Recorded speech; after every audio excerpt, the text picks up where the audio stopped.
Hello friends, it's Willow Star here, coming to you with a little story time. And this video is for anybody who has lost their way, who has been feeling hopeless, defeated, exhausted, overwhelmed. If you feel like your spirit is broken, if you feel you don't have any purpose, this video is for you. I have been struggling the past few months really pretty intensely, and just feeling like I've lost my way, feeling like I've lost my voice. And really, I told my son the other night, I said, I feel like my spirit is broken and I don't feel like I have a purpose. And I can say that now and it's like funny, but like it's really been very true for me. You can see the emotion coming through. So I've just been really in the day-to-day doldrums of getting shit done and feeling like I'm never going to finish all of the things and so much to do and just like really mechanical. So last night, my daughter we went to go see Moana, and Moana 2. I had not seen it before. And this little Disney Pixar movie moved me so much in the fact that it reminded me of my path and connecting with the land, connecting with our ancestors, being authentically you, tapping into your power and your gifts, tapping into your fears and overcoming them, coming together in community. And I was just so touched by everything about this movie.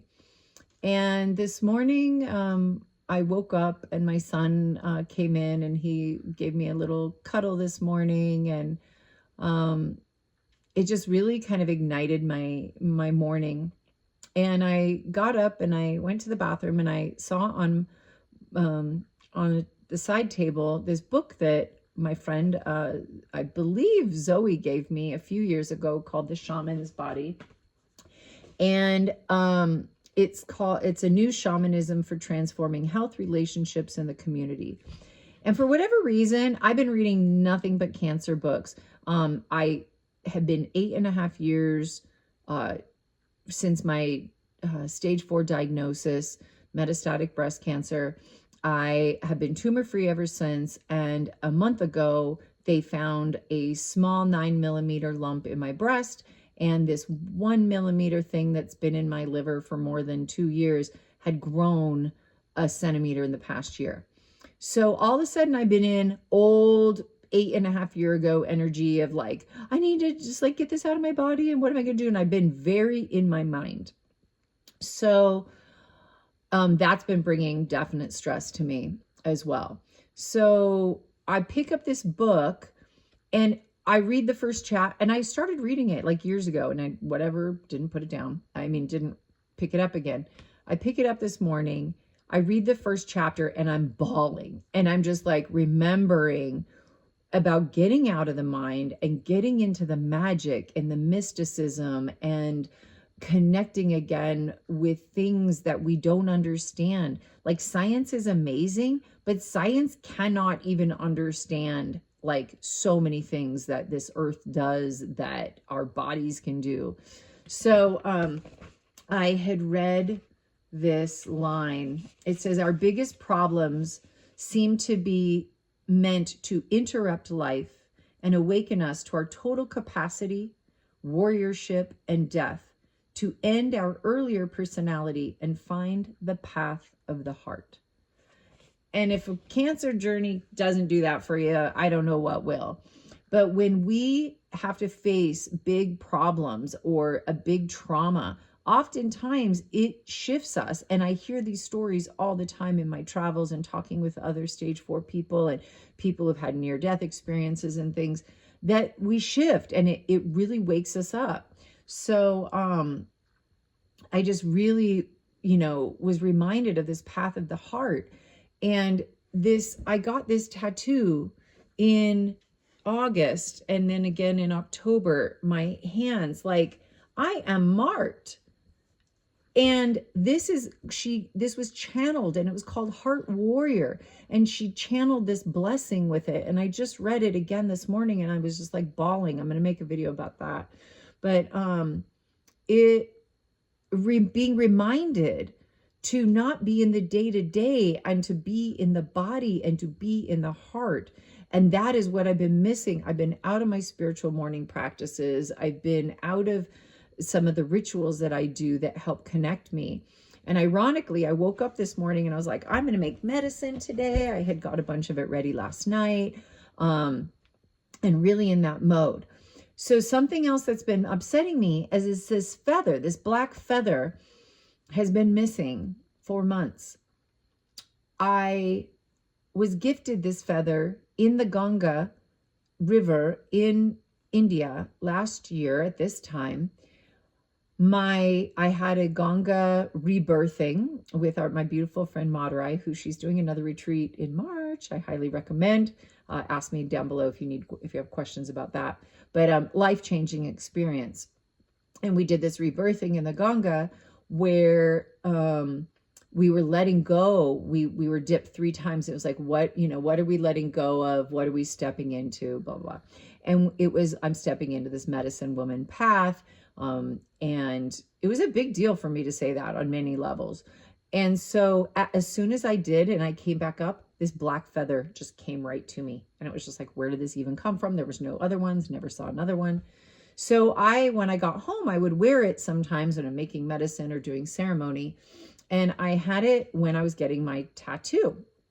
And I reached out to the ladies and I was like, did you remember seeing my feather on your altar? And they were like, yeah, but we packed it up. Our altar is very specific. We don't have it. We remember you taking it.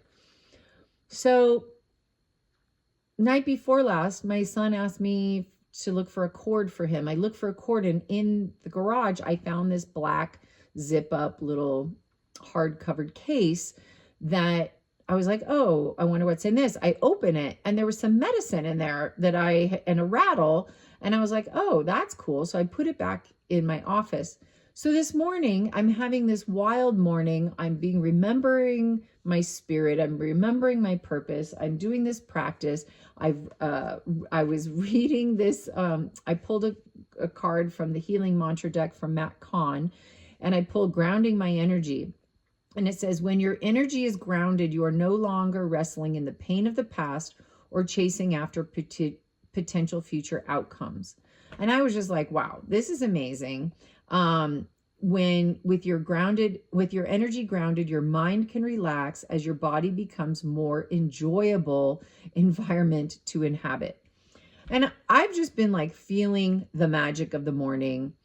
I'm feeling really grounded. All of a sudden, my energy pulls me into my office. I go into my office and I'm like, I don't know why I'm in here.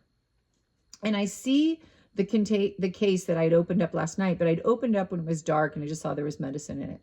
What was also in it? My feather. I was just like, oh my God. And then I was like, thank you, ancestors. Thank you to my spirit guides. I have been in deep prayer all morning. I woke up my mirtis. I did my incense. I did my chanting. I did my yoga. I sat with my fire. I gave offerings to the fire. And it's like instantly, I just feel my spirit is like back. And I think it's really important for us to have these experiences where I was feeling defeated. I'm like ready to die. I'm feeling like my spirit is broken. And yet I just needed to remember what it's like why I've gone this way on this path and why it's been so healing for me, getting out of the routine, mundane, day to day mind games and getting into our body and our intuition and our magic and our alchemy. This is where the healing is. This is healing beyond tumors, my hashtag. This is a deeper level of healing for ourselves, for the planet, for our communities.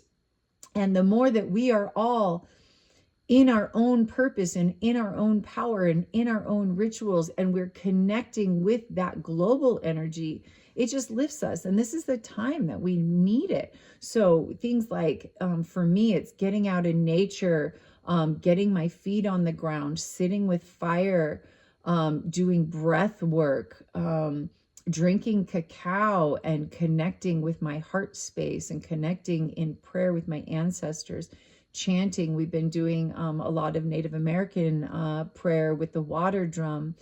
There's just so many ways that we can connect back. You know, if you want to do some ancestral healing and start like looking into your ancestry, I highly recommend that.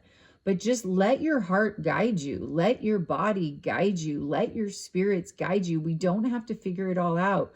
And like I said, like science is amazing and it's great to do the research and stuff, but don't forget about living our lives in our hearts and in our magic.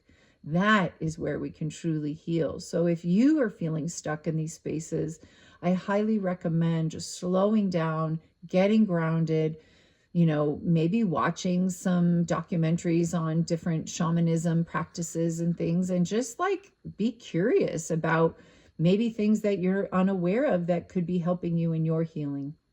So sending all much love. Let me know how you like this long form content. I'd love to hear if you can like, subscribe, and share the video if it feels aligned for you. And I'd love to hear, you know, your experience in this. Have you had that shift or those remembrances? Have you connected with spirit and God and our ancestors and your angels and things like that? Or is this like totally new to you? I hope this is a reminder for some of you, or I hope this is a spark for some of you. All right. Much love, my friends.